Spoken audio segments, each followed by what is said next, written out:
I went to sleep. That's the way it felt. I continued channeling in that state. I guess you'd say it was a trance state. 1981년 미국 켄터키주.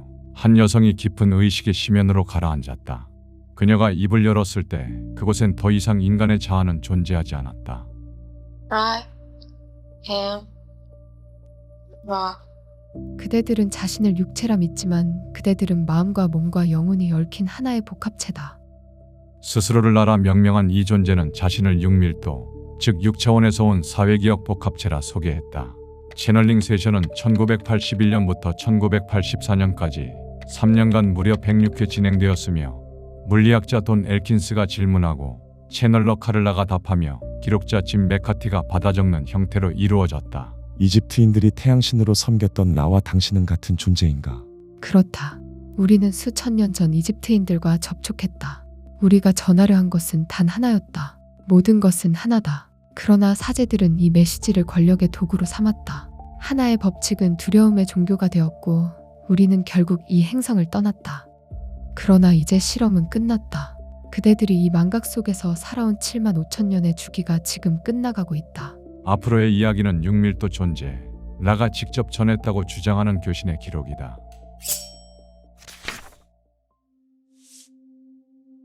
우주의 설계도. 나는 나다. 모든 것은 하나에서 시작되었다. 우리는 이것을 무한한 지성이라 부른다. 시작도 끝도 없는, 경계도 형태도 없는 의식. 그것은 완전한 상태였다. 그리고 그 완전함 속에서 하나의 움직임이 시작되었다. 첫 번째 움직임을 우리는 자유의지라 부른다. 무한한 지성이 자신을 알기 위한 가능성을 연 것이다. 우리는 이것을 첫 번째 왜곡이라 부른다. 왜곡이라 부르는 이유는 완전한 하나로부터 처음으로 방향이 생겨났기 때문이다. 두 번째 왜곡은 사랑이다. 그러나 이것은 그대들이 아는 감정의 사랑이 아니다. 무한한 지성이 자신을 알기 위해 움직인 그 충동 자체가 사랑이다. 우리는 이것을 로고스라 부른다. 사랑은 창조의 원리다. 모든 별이, 모든 행성이, 모든 생명이 이 로고스의 표현이다. 그대들 하나하나도 마찬가지다. 세 번째 왜곡은 빛이다. 사랑이 형태로 나타난 것이다. 이 우주의 모든 것은 빛으로 이루어져 있다. 그대들이 만지는 물질, 그대들의 몸, 그대들의 생각까지 서로 다른 진동수를 가진 빛이다. 그리고 그 빛 안에 얼마나 많은 의식의 정보가 담겨 있는가에 따라 존재의 층위가 달라진다. 이것이 밀도다. 그대들은 이것을 차원이라 부르지만 우리는 밀도라 부른다. 차원이 공간의 층위라면 밀도는 의식의 층위다. 밀도가 높아질수록 존재는 더 많은 진실이 담긴 빛 속에서 경험을 쌓는다. 그리고 모든 의식은 이 밀도를 따라 나아간다. 예외 없이. 수백만 년 전 우리는 그대들이 금성이라 부르는 행성에서 출발했다. 우리가 지구에 처음 내려왔을 때 이집트인들은 우리를 신이라 불렀다. 하지만 우리는 신이 아니었다. 단지 그대들보다 먼저 이 여정을 걸어온 존재들이었다. 지구라는 교실이 있기까지 의식은 긴 여정을 걸어왔다. 1밀도는 의식이 존재한다는 것 자체를 배우는 밀도다. 광물과 물, 불과 바람이 여기에 속한다. 아직 자아가 없고 아직 이름이 없다. 그러나 빛을 향해 나아가려는 충동은 이 안에도 이미 있다. 의식이 스스로를 의식하지 못하는 상태에서도 방향은 존재한다. 이 밀도는 성장의 밀도다. 식물이 태양을 향해 고개를 들고 동물이 움직이며 살아있음을 경험한다. 자아인식은 없지만 그 충동은 더 선명해진다. 잎 하나가 빛을 향해 기울 때 그 안에는 더 높은 것을 향하려는 의식의 원초적 몸짓이 담겨 있다. 그대들이 반려동물의 눈 안에서 설명할 수 없는 깊이를 느낄 때가 있다. 그것은 착각이 아니다. 사랑을 받은 존재는 3밀도의 경계를 향해 발걸음을 뗀다. 3밀도는 자아의식의 밀도다. 나는 누구인가? 이 질문이 처음으로 가능해지는 곳이다. 그대들은 스스로를 인간이라 부른다. 그러나 그것은 그대들이 만든 언어다. 우리는 그대들을 심신형 복합체라 부른다. 마음과 몸과 영혼이 하나로 통합된 복합체. 이 통합이 처음으로 완성되는 밀도가 바로 3밀도이며 그대들이 살고 있는 이 행성, 지구가 바로 이곳에 속한다. 그런데 산밀도에는 다른 어떤 밀도에도 없는 조건이 하나 있다. 이 밀도에 진입하는 순간 이전의 모든 것을 잊는다. 우리는 이것을 망각의 베일이라 부른다. 이 망각은 우주의 거대한 설계다. 자신이 무엇인지를 이미 알고 있다면 이 교실에서의 모든 선택은 답을 아는 시험에 불과할 것이다. 진정한 자유의지는 오직 모른다는 조건 안에서만 작동한다. 그대들이 태어날 때마다 이 베일을 다시 받아들인 것은 매번 스스로 선택했기 때문이다. 그대들은 이 망각 속에서 7만 5천 년을 살아왔다. 그리고 지금 그 주기가 끝나가고 있다. 그렇다면 그대들은 물을 것이다. 그 너머에는 무엇이 있는가? 의식의 진화. 의식의 진화에는 시간이 있다. 1밀도와 2밀도는 수십억 년에 걸쳐 천천히 흐른다. 광물이 물이 되고 물이 생명을 품고 생명이 복잡해지는 데 필요한 시간이 그만큼 길다. 그러나 3밀도는 다르다. 자유의지가 작동하는 2밀도는 선택의 밀도다. 압축된 고통과 망각 속에서 의식은 극도로 빠르게 방향을 정한다. 그래서 3밀도에 주어진 시간은 짧다. 7만 5천 년. 우주의 시간으로 보면 눈 깜짝할 사이다. 3밀도는 사랑과 이해의 밀도다. 이 밀도에 진입한 존재들은 언어를 통하지 않고도 서로를 안다. 생각이 직접 전달된다. 그대들이 깊은 사랑의 순간에 잠깐 경험하는 그 합일의 감각, 이곳의 존재들에게 그것은 일상적 상태다. 타인의 고통이 자신의 고통으로 느껴지고 타인의 기쁨이 자신의 기쁨이 된다. 개별성은 여전히 있지만 경계가 흐려진다. 분리라는 감각이 서서히 녹아내리기 시작하는 지점이다. 5밀도는 지혜의 밀도다. 사랑을 충분히 경험한 존재들이 그 사랑을 지혜로 통합해가는 단계다. 사랑만으로는 충분하지 않다는 것을 이 존재들은 안다. 방향 없는 사랑은 의존을 만들고 성장을 막기도 한다. 5밀도는 그 균형을 찾는 지점이다. 사랑과 지혜가 하나의 방향을 향해 정렬되기 시작하는 곳이다. 6밀도는 우리가 속한 곳이다. 사랑과 지혜가 완전히 하나로 통합되는 지점. 이곳에서 개별성과 통합성은 더 이상 모순이 아니다. 우리가 스스로를 사회기억 복합체라 부르는 이유가 여기에 있다. 각각의 경험과 기억은 여전히 살아있지만 하나의 거대한 의식 안에 통합되어 있다. 우리가 이 교신에 응한 것은 명령이 아니었다. 한때 우리도 3밀도를 살았고 그 무게를 안다. 그 끝에 우리도 이 순간을 맞이했다. 모든 의식은 언젠가 이 지점에 선다. 하나의 밀도가 완성되고 다음 밀도로 넘어가는 그 순간 우주에는 하나의 방향이 있다. 모든 의식은 분리를 경험하고 선택하고 다시 통합을 향해 나아간다. 이것은 법칙이다. 그리고 이 법칙이 만드는 주기의 끝을 우리는 수학이라 부른다. 수학은 이 여정에서 하나의 밀도를 마치고 다음 밀도로 넘어가는 순간을 가리킨다. 심판이 아니다. 졸업이다. 수학의 순간 각 존재의 의식은 빛의 계단 위에 놓인다. 그 빛은 점점 강해진다. 존재는 자신이 감당할 수 있는 밀도의 빛에 이르렀을 때 멈춘다. 그 지점이 그 존재가 다음에 경험하게 될 밀도를 결정한다.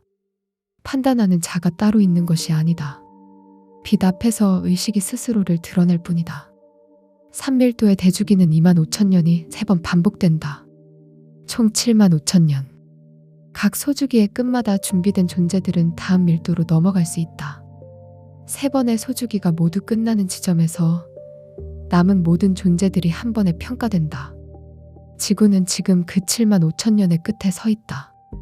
이번 수학에서 다음 밀도로 나아가지 못하는 존재들이 있다면 그들은 배제되는 것이 아니다. 다른 곳에서 3밀도의 경험을 이어간다. 다만 한 가지 분명히 해야 할 사실이 있다. 그대들 중 일부는 지금 우리가 말하는 것을 그대들이 아는 구원이나 심판의 언어로 이해하려 할 것이다. 어떤 신이 그대들을 평가하고 믿음이 있는 자를 구원하고 그렇지 않은 자를 배제한다는 식으로. 다만 그것은 우리가 말하려는 것이 아니다. 어떤 존재도 그대들을 앉혀놓고 점수를 매기지 않는다. 이것은 의식이 자연스럽게 자신의 방향을 드러내는 과정이다. 그대들이 어떤 종교를 믿든 믿지 않든 수학의 조건은 달라지지 않는다. 수학의 조건은 하나다. 극성의 선택이다. 그리고 그 선택의 기회는 그대들이 살아가는 지금 이 순간에 항상 열려 있다. 방랑자. If you think you don't belong here, if you think you came from elsewhere, all things like that, enter into the realization that you're a wanderer. 지구에는 이 행성의 기원을 두지 않은 의식들이 있다. 그 의식은 다른 밀도에서 왔다. 우리는 이들을 방랑자라 부른다. 3밀도와 5밀도 혹은 6밀도에서 자원의 지구로 찾아온 존재들이다. 수학의 시기에 이 행성의 의식을 높이기 위해 스스로 망각의 베일을 쓰고 인간으로 태어났다. 그리고 그 선택은 강요가 아니라 스스로 택한 것이다. 3밀도는 의식의 진화가 가장 빠르게 일어나는 곳이다. 고통과 선택, 망각과 각성이 압축된 이 환경은 다른 밀도에서는 경험할 수 없는 강도의 성장 기회를 제공한다. 방랑자는 본래 밀도의 진화를 가속시키는 동시에 지구의 전환을 돕기 위해 이곳에 온다. 그러나 이 행성에 오는 순간 모든 것이 사라진다. 어디서 왔는지, 왜 왔는지, 무엇을 하기 위해 왔는지. 망각의 베일은 방랑자에게도 예외 없이 씌워지기 때문이다. 그 결과 하나의 역설이 나타난다. 이 행성의 깊은 애정을 느끼면서도 이 행성에 완전히 속하지 못한다. 무언가를 해야 한다는 감각은 있는데 그것이 무엇인지를 모른다. 경쟁과 소유, 지위와 생존으로 이루어진 3밀도의 규칙들이 자신의 목적이 아닌 것처럼 느껴진다. 이 규칙들이 방랑자에게는 이방어이기 때문이다. 3밀도에서 온 방랑자들은 사랑을 향한 강렬한 지향을 갖는다. 사랑이 필요한 곳을 본능적으로 알아채고 그곳으로 끌린다. 그러나 이 민감함이 때로 짐이 된다. 타인의 고통이 자신의 것처럼 느껴지고 경계를 긋지 못해 소진된다. 5밀도에서 온 방랑자들은 타인의 자극에 크게 흔들리지 않는다. 조용히 필요한 곳을 알아채고 자신의 방식으로 봉사한다. 이들은 결혼이나 출산과 같은 3밀도의 제도에 종종 위화감을 느낀다. 6밀도에서 온 방랑자들은 가장 큰 위험을 감수한다. 더 먼 밀도에서 왔기에 망각의 골도 가장 깊다. 베일을 뚫지 못할 경우 3밀도의 업을 쌓으며 본래의 밀도로 돌아가는 여정이 길어진다. 지금 지구에 있는 방랑자들 중 자신의 정체를 온전히 인식하고 있는 존재는 극소수에 불과하다. 일부는 자신이 이 세상과 다르다는 것을 감지하고 있거나 무언가 다르다는 것을 막연하게 느끼는 정도다. 즉 대다수의 방랑자는 자신의 본질이 무엇인지 아직 이름 붙이지 못하고 있다.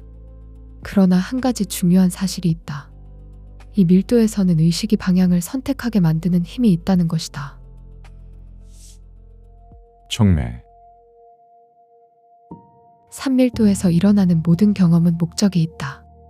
기쁨이든 고통이든 만남이든 상실이든 이것들은 무작위로 벌어지는 사건이 아니다. 의식이 방향을 선택하도록 설계된 자극이다. 우리는 이것을 촉매라 부른다. 촉매는 의식을 흔든다. 그 흔들림 안에서 의식은 선택을 강요받는다.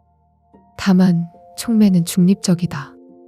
같은 고통이라도 어떤 존재는 그것으로 타인을 향해 열리고 어떤 존재는 자신 안으로 닫힌다.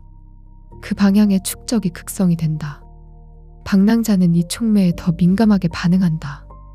타인의 슬픔이 자신의 것처럼 느껴지는 것, 세상의 부조리에 다른 존재보다 더 깊이 흔들리는 것이 이 때문이다. 우리는 이들을 슬픔의 형제자매들이라 부른다. 높은 밀도에서 온 존재들이 이 밀도의 고통을 더 선명하게 감지한다는 사실을 가리키는 것이다. 그러나 이 밀도에서 처음 자아의식을 경험하는 존재들도 같은 촉매 앞에 선다. 해소되지 않는 감정의 잔여물 같은 실수를 다른 상황에서 되풀이하는 것. 이것들은 우연이 아니다. 사용되지 않은 촉매가 다른 형태로 돌아오는 방식이다. 이 행성에서 처음 이 여정을 걷는 존재들에게 촉매는 더 낯설게 느껴진다. 자신이 왜 이 경험을 반복하는지 알지 못한 채 같은 고통의 다른 형태를 살아간다. 촉매를 외면하는 의식은 방향을 정하지 못한 채 머문다. 우리는 이 상태를 무관심의 구덩이라 부른다. 긍정도 부정도 선택하지 않은 상태. 지구에 있는 대부분의 심신형 복합체가 이 지점에 머물고 있다. 이것이 수학에서 졸업하지 못하는 대부분의 이유다. 방랑자에게 이 구덩이가 특히 위험한 이유가 있다. 민감한 만큼 촉매를 더 강하게 느끼고 그 강도를 견디지 못해 오히려 감각을 닫아버리는 일이 벌어지기 때문이다. 세상의 고통에 압도된 나머지 결국 아무것도 느끼지 않기로 선택하는 것이다. 촉매를 사용한다는 것은 고통을 즐긴다는 뜻이 아니다. 같은 경험이 다시 왔을 때 지난번과 다른 방향으로 기울어지는 것이다. 그 기울음이 쌓이는 것이 극성이고 극성이 수학의 조건을 결정한다. 방랑자든 이 행성에서 처음 이 여정을 시작한 존재든 촉매 앞에서는 모두가 동등하다. 무한한 지성. 모든 것은 하나로 돌아간다. 그러나 그 돌아가는 길에는 방향이 있다. 무한한 지성이 자신을 알기 위해 움직였다. 그 첫 번째 움직임이 자유의지였다.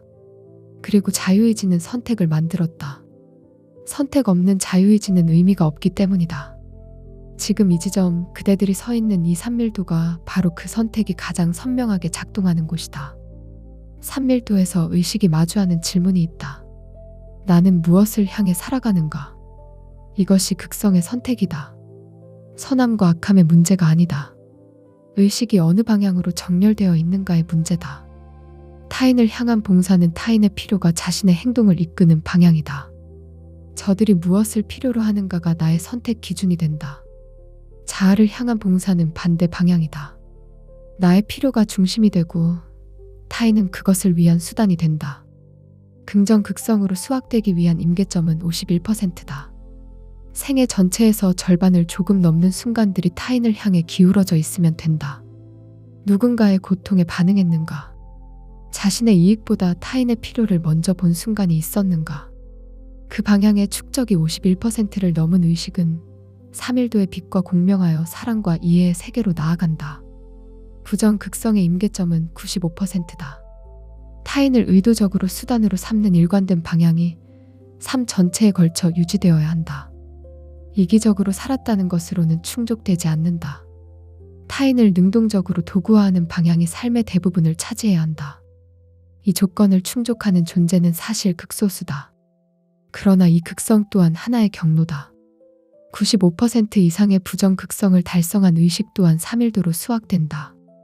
단 그것은 긍정 극성의 3일도와 전혀 다른 경험이다. 지배와 통제가 원리인 세계다. 이 경로는 높은 밀도로 갈수록 유지하기 점점 어려워진다. 분리를 향해 나아가는 힘보다 통합을 향해 나아가는 힘이 더 근본적이기 때문이다. 이 두 임계점 사이에 놓인 지대가 무관심의 구덩이다. 긍정도 부정도 선택하지 않은 상태로 이번 수학에서 졸업하지 못하고 다른 산밀도 행성에서 경험을 이어간다.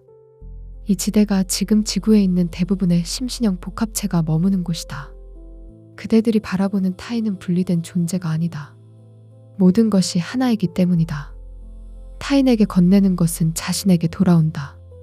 이것은 하나의 법칙이다. 그대들의 선택이 무한한 지성이 자신을 경험하는 방식이다. 자유의지로 만들어진 이 선택의 순간들이 쌓여 극성이 되고 극성이 다음 밀도를 결정한다. 무한한 지성은 두 방향 모두를 통해 자신을 안다. 그대들에게 남길 질문은 하나다. 그대는 지금 어느 방향으로 기울어 있는가? 영상의 일부 내용은 책 하나의 법칙과 지식의 서재 개인 견해를 담아 재창작되었다. 이 책은 국내에 번역본이 없지만 원서는 공식 사이트에서 PDF 파일로 무료 열람이 가능하며 원본 녹취록은 공식 유튜브에서 확인할 수 있다. 원서는 총 5권으로 이루어져 있으며 물리학자 돈 엘킨스, 채널러 카를라, 기록자 짐 메카티 이 세 사람이 1981년부터 84년 사이 진행된 106번의 채널링 인터뷰를 그대로 녹취한 기록이다. 처음 이 책을 접했을 때는 난해하다는 생각이 먼저 들었다. 세스 매트리얼이나 외계인 인터뷰처럼 초월적 존재와의 교신을 다룬 채널링 서적과 비슷한 계열이지만 수학이니 7만 5천년 주기니 하는 개념들은 공상과 망상의 언어처럼 들릴 수밖에 없었다. 하지만 우주의 기원부터 의식의 진화까지 전혀 다른 주제의 질문들을 단 하나의 우주론으로 일관되게 답변하는 것이 과연 인간의 상상으로 만들어낼 수 있는 영역인가 라는 의문도 들었다. 이 책이 일반적인 채널링 서적과 다른 이유는 오직 질문과 답변으로만 책이 구성된다는 것이다. 책의 원전이 된 원본 녹취록을 들어보면 채널링 상태에서 단어를 하나하나 끊어가며 몇 시간씩 말하는 방식을 106회 회차 내내 일관되게 반복하는 모습을 보이기도 한다. 물론 자료의 방대함과 별개로 카를라가 정말로 채널링을 통해 초월적 존재와 교신했는지는 알 수 없으며 이 책의 내용을 어디까지 받아들일 것인지는 결국 개인의 믿음과 신념 그리고 변별력 문제일 수밖에 없다. 다만 맹신이나 증명이 아닌 질문 자체가 이 책의 가치라면 누군가는 분명 그 가치를 발견했을지도 모른다.